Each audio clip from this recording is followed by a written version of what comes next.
nga near pool nga dapat no lakip ini sila or identified ini sila pinaagi sa aton nga community-based monitoring system.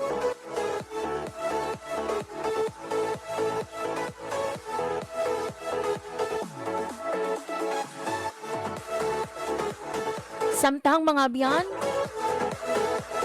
sa ibang paginaton nga balita, nagapati no o nagasalig si Presidente Marcos sa ikasarang nung dalon sang aton nga bag-o nga Department of Health o kon DOH Secretary na si Secretary Jose Pujalte Jr. Nagsilo sa presidente no dalon sang aton nga or gasalig siya no nga dalon sa nga bag-o naton nga Tiglikom ang iyang eksperyensya sa pagpanguna sa sektor sang ikaayong lawas. Sunod diri no sa aton nga presidente, dala ni Pujalte no ang masobra 3 ka dekada nga eksperyensya sa pampubliko no nga pag-atipan sa panglawason nga mangin dako suno no sa aton nga presidente dako ang mabulig para sa iya bag-ong katungdanan bilang secretary sang Department of Health. Nagsino pa sa presidente no dako ang obligasyon nga nagahulat sa aton nga bag-o nga secretary apang sigurado no nga mahatag niya ang handom nga serbisyo para sa mga Pilipino. So formal mga ben nga nagpanumpa no si Pujalte sa Malacañang bilang bag-o nga DOH secretary mismo no kay Presidente Ferdinand R. Marcos Jr. kasunod man no sa pagbuya sa pwesto ni Anaya Secretary Ted Herbosa.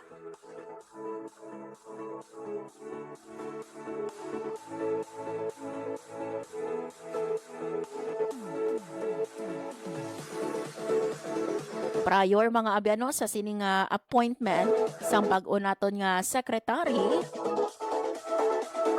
diri mga abyano sa aton sa Western Visayas may bag-o man kita nung Regional Director sang Department of Health.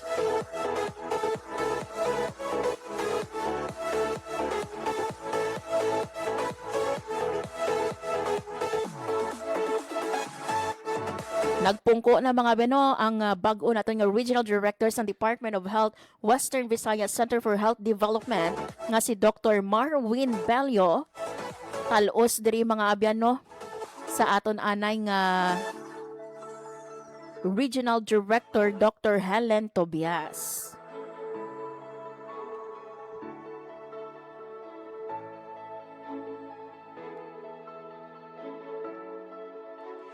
So sa information nga ato no nakuha si RD Bello gikan ini siya mga beno sa Central Office. Samtang no si RD Tobias nga bag-o lang no gin-appointment diri sa aton sa Western Visayas will be transferred no sa Ilocos Center for Health Development. Sunod diri sa nakuha naton nga information gikan man sa Department of Health Western Visayas Center for Health Development. So we are optimistic kita no sa mangin pamuno no sang aton nga bag-ong Tiglikom Secretary Pujalte kag syempre sa aton man nga bag-o nga Regional Director si Dr. Marwin Bello. Philippine Standard Time, 1:28 sa hapon, mga biyan sa aton nga pagbalik. Istoryahan naton mga biyan ang nagapadayon nga mega job fair sa Public Employment Service Office. Makaupod naton mga biyan sa aton nga pagbalik ang aton nga peso head gikan sa Iloilo Province si Ma'am Cynthia Dario. Magabiyan magabalik ang programa Balita Sosyal. Time to celebrate kulturang Pinoy. Tradisyon, musika, sining, literatura at iba pa. Anything and everything fun and Filipino. Ito ang Pinoy Kultura. Kilala mo ba ang The Rockefellers? Ang pinakaunang Pinoy musical act to land a spot in a prestigious US music chart. The Rockefellers is composed of 4 brothers, Antonio, Junior, Eddie, and Albert, and their father, their pops, Moro Maligmat. Pasok sa number 16 ng Billboard Hot 100 ang kanilang kantang Killer Joe. Killer Joe, go. Holding her so tight. That was in 1963. Halos 5 dekada pa ang lilipas for a solo Filipino act to surpass this feat. This is when Charis Pempenco's self-titled album debuted at number 8 on Billboard's Top 200 Albums. Yan ang Pinoy kultura because our culture is cool. Game, 1, 2, and... Paatuhon, balikat ulo, kita kwetan, baywang at susus. Huwag mong titigan ang hindi sa'yo at maging disenteng tao. Pare, ang catcalling ay isang uri ng sexual harassment. Di biro ang sexual harassment at di nakakamacho ang pang-aabuso. Isang paalala mula sa Philippine Commission on Women at ng himpilang ito. Maging fuel efficient. Planuhin ang bawat biyahe para iwas traffic. Mag-carpool para sa mababang carbon footprint at emission. Tipid na pamasahe, may savings ka na aabot sa 10%. This is a public service announcement from the Department of Energy and this station. Sana'y tiyakin ng mga magulang kong maipanganak akong malusog. Kumain si nanay ng may sustansyang vitamin A panlaban sa impeksyon. Para din sa mata, balat, bumbunan at mga buto. Iron, pampabuhay ng dugo at muscles. Iodine, pang-iwas sa komplikasyon at pagiging abnormal. Importante din ang check-up kay doktor. Kasi healthy nanay, ganda buhay.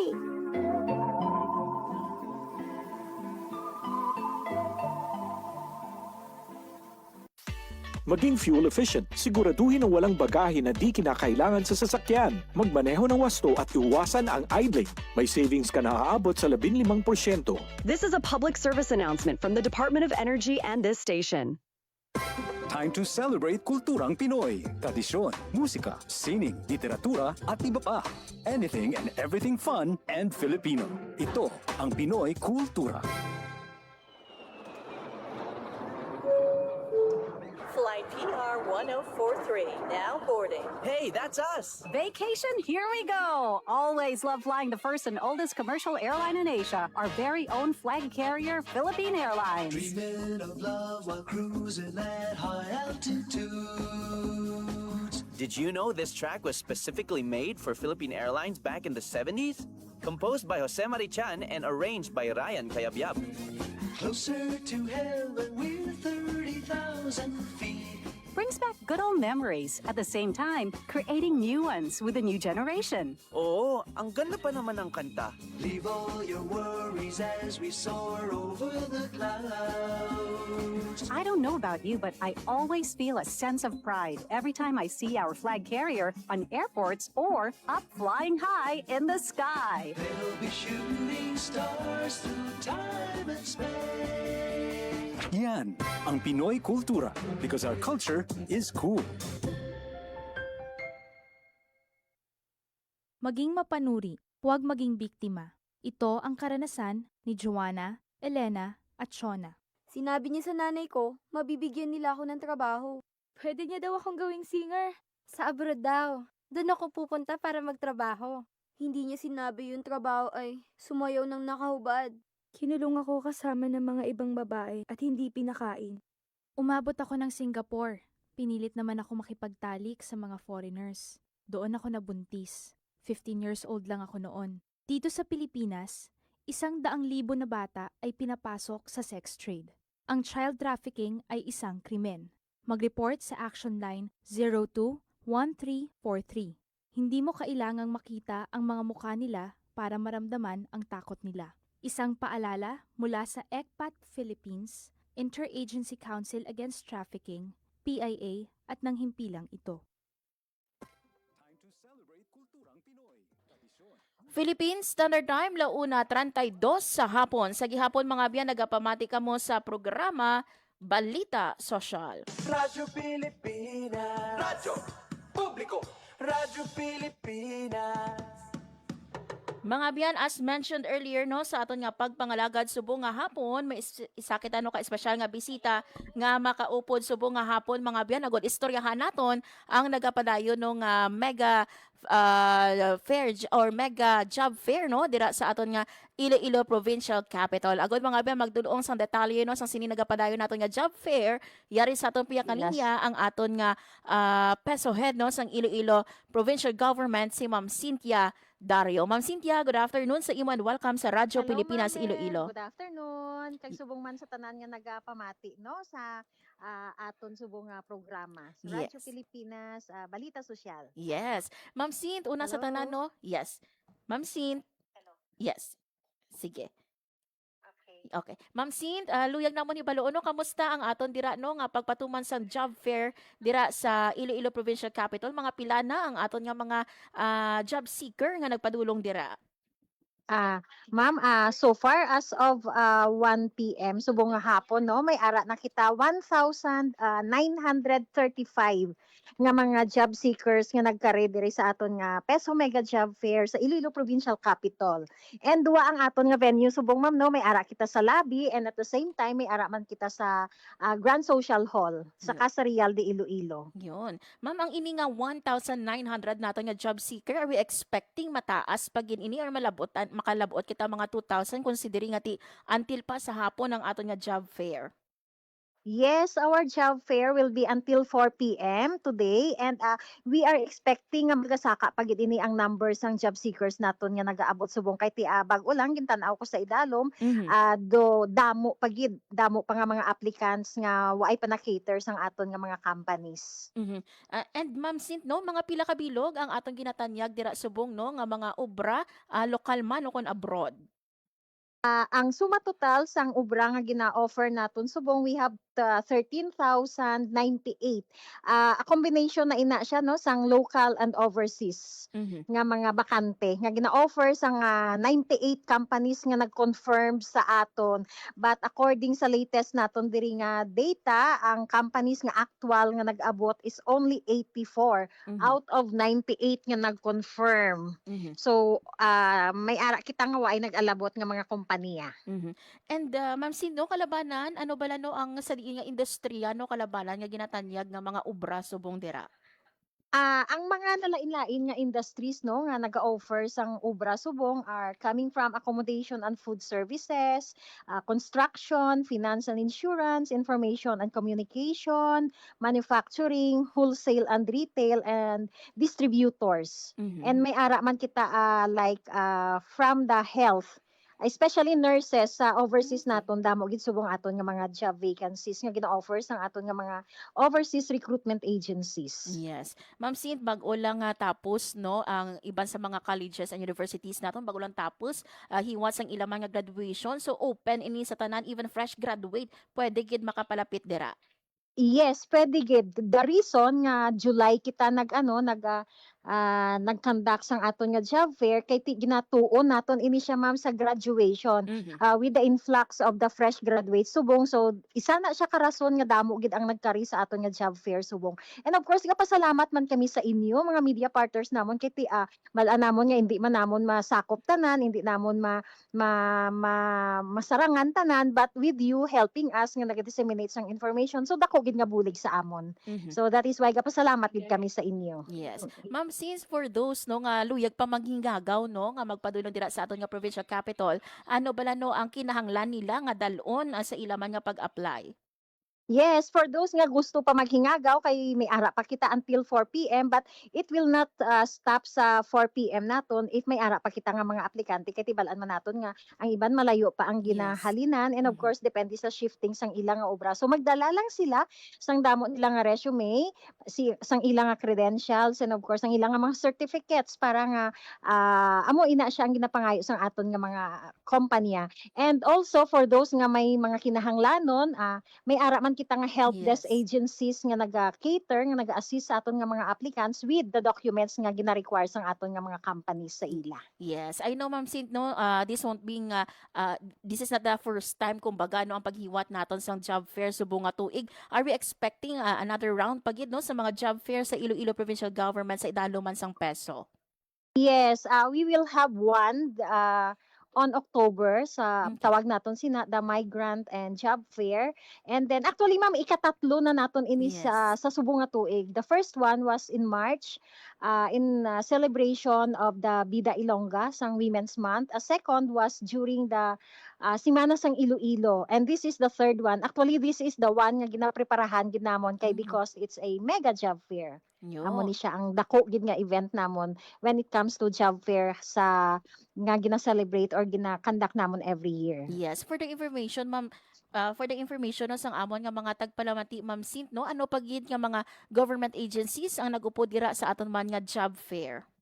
Yes, sa aton nga mga government agencies may ara kita nga Pag-ibig, PhilHealth, NBI, TESDA, DOLE, SSS, DFA, DMW, PSA, DTI, OWA, BIR, DSWD, PRC, PNP, BFP, and CAAP. Yun. So nagadamo no kay before we only have 10 to 12 but now 17 na ang naga-join sa aton nga magbulig sa aton nga mga aplikante. And ma'am, I would like to take this opportunity man no kay tigapasalamat kita sa aton nga mga local chief executives, pinaagi sa aton nga mga municipal peso managers kay nag-provide ini sila sang libreng sakay or libreng pamasahe coming from their LGUs in going here to the capital and pabalik mismo sa ilang mga LGUs.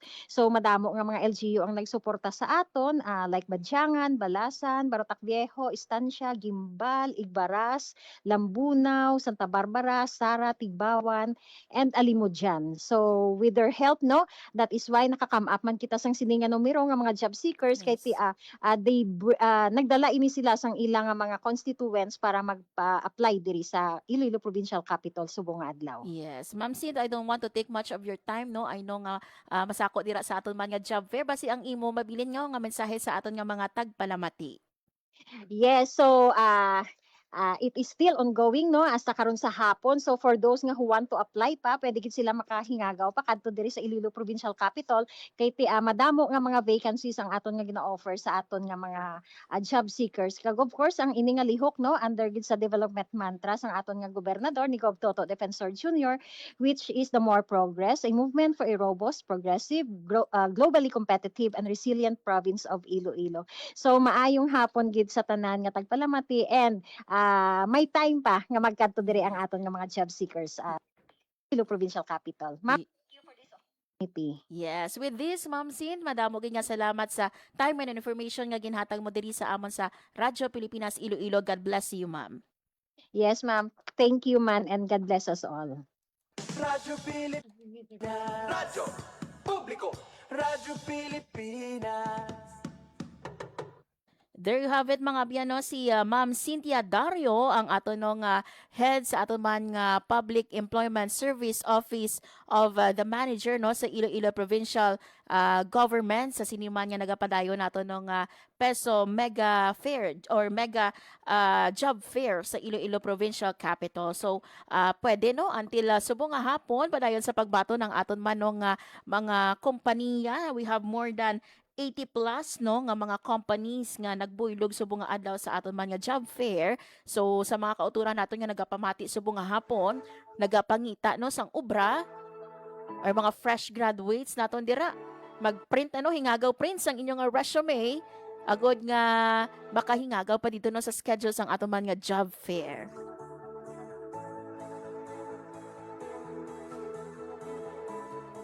Magluwas mga abiyano sa aton nga mga employer no ang aton nga nanuhay-tuhay man nga national government agencies ang aton nga Department of Migrant Workers, PSA, DSWD, SSS, kaap naton lakip man ang aton nga NBI, PhilHealth kag TESDA nagatanyag man sang ilang help desk. So if you have inquiry no sa mga programa, sa mga serbisyo sang sininga mga ahensya sang gobyerno, ano pa ang ginahulat no mag-ilis na kag magpadulong dito sa aton nga Iloilo Provincial Capital.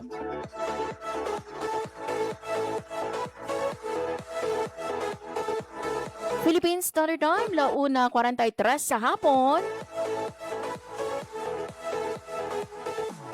Mga biyan sa ibang pagid naton nga mga balita. Ang aton mga biyan nga Philippine Statistics Authority Negros Occidental May pagahiwaton mga biyan nga second round sang one-time big-time national ID registration. So sa mga kauturan naton dira no nga wala pa sang national ID, ini na mga biyan ang inyo nga chance agud no nga magpa-register bangod ang registration team sang aton no nga PSA Negros Occidental will be in Sipalay City. Miara mga biyan nga schedule registration umpisa subong no July 16 to 18 sa Hill Montilla Gym.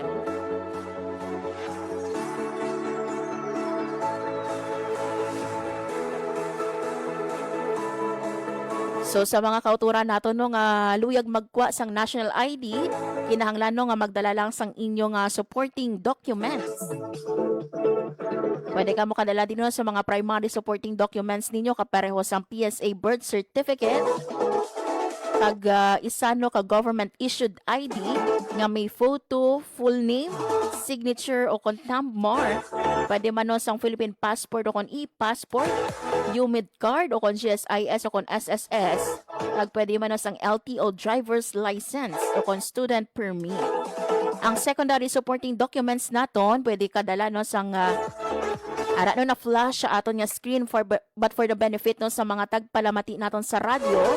Secondary supporting documents, lakip diri ang pwede ninyo madala ang PSA o kon NSO birth certificate, barangay ID o kon certificates, school ID, employee ID, PhilHealth ID, teen ID, postal ID. Pwede man ang voters ID o kon certification, solo parent ID, NBI clearance, police clearance. Pwede man no ang 4-piece ID kung beneficiaryo ka mo no sang 4-piece. Pwede man magdala sang PRC ID, SSS ID, kag iban pa no nga mga accepted government issued ID kag certificate. So ini no nga pagparehistro libre. So dapat no magdalagid sang inyo nga original nga documents bangod hindi pwede no ang photocopy. Prioridad no ang mga existing naton nga mga 4-piece beneficiary. So ini nag-umpisa no ang aton nga pagparehistro subong July 16 until July 18.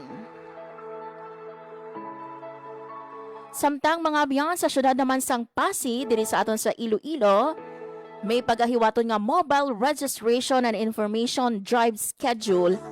Umpisa July 21 to 30 ang aton nga Office of the City Civil Registrar Pasig City. On July 21, iwaton mga bino ang mobile registration and information drive 12:30 p.m. until 5 p.m. sa Barangay Punong. July 23 halin sa alas 8 sa aga tutob 12:30 p.m. sa Barangay Tubod. Sa hapon 12:30 p.m. to 5 p.m. sa Barangay Arak. July 28, 12:30 p.m. to 5 p.m. sa Barangay Bato. Kag sa July 30, 8 a.m. to 12:30 p.m. sa Barangay Maasin and 12:30 p.m. to 5 p.m. sa Barangay Buena Vista. So lakip no sa pwede ninyo ma-avail diri nga mga services ang birth registration o kon delayed man o kon on-time registration sang inyo dira no nga kabataan abi or birth certificate sang inyo kabataan. Pwede man ang civil registry document corrections, ang pagpakayuno sa mga error no sa mga registry records pursuant ini or sandig ini no sa court order o kon RA number 9048 o kon RA 10172. Nakip man sa mga services nga available o kon igatanya. Ang legitimation of birth, issuance sa PSA copy of vital documents,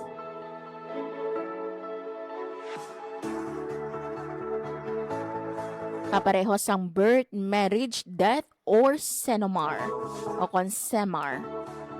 Or pwede man no kung may mga inquiry ka mo dira or may mga palamangkutanon ka mo sa any other nga civil registry records, pwede gid maka-avail sang sini nga mobile registration and information drive.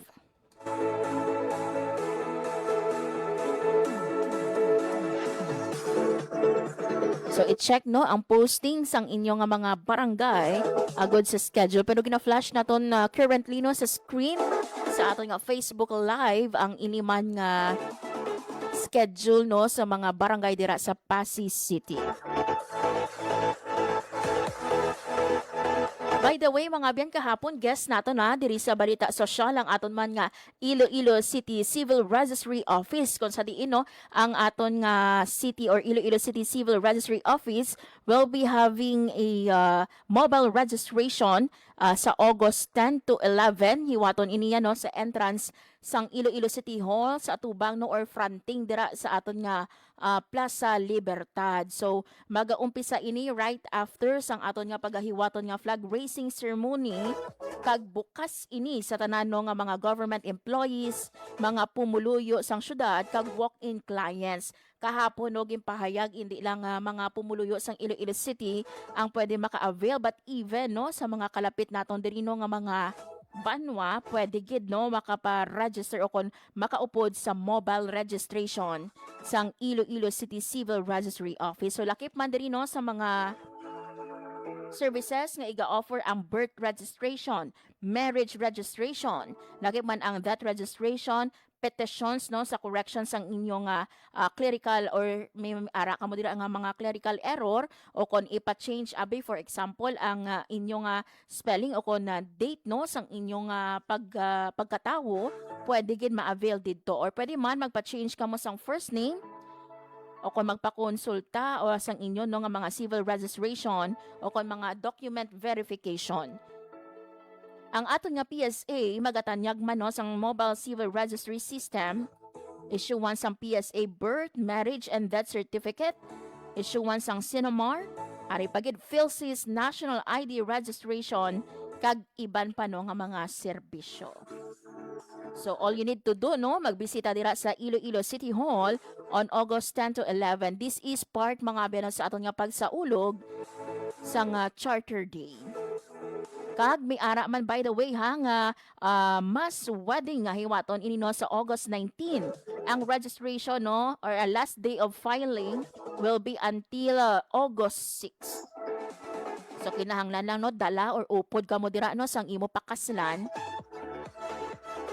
para nga makapa-register ka mo or maka-file ka mo no para isa ka mo sa mga kaslon on August 19. Especially dira no sa mga panawagan nato no sa mga ginikanan no nga dugay na nga nagaupod pero wala pa nakasal. This is your time no kay ti isa mga abyan no sa mga requirements no sa pag-eskwela sang aton kabataan ang ilang birth certificate. So manami no kung hindi pa kamo kasado no sang inyo nga bana o kon asawa, this is your time no nga magpakasal para nga ti mabutang dira no ang pangalan no sang inyong or magamit sang inyong kabataan ang apelyido sang ilang tatay. So all you need to do mga abyan no magpadulong on or before August 6 para no sa pag-file sang inyong or isa ka mo sa ma-apply no or maupod no sa aton nga mass wedding. That will be on August 19 nga hiwaton ini sa Diamond Jubilee Hall. Philippine Standard Time, 1:52 sa hapon. Mga abyan, wala na kita sa nabilin nga oras sa aton nga pagpangalagad. Madamo nga salamat sa inyo nga pagtutok sa aton nga programa Balita Sosyal. And thank you man sa akong mga katuwang technical. Sa studio, Engineer Roy Louie Kaipang kag sa among transmitter, Sir Jeffrey Bidita. Happy birthday sa tanan nga may mga birthday sa bunga July 16 sa mga nag-celebrate sang ilang wedding anniversary o kon mansari. Happy mansari and wedding anniversary sa inyo. Mga biyan, ako na lang gid si Marian Grace Aranyata kag ini ang Balita Sosyal. Ang inyong tulay sa himpapawid ng serbisyo publiko. Ang Presidential Broadcast Service, Radyo Pilipinas, Radyo Publiko. Radyo Pilipinas. Radyo Publiko. Kinilala ng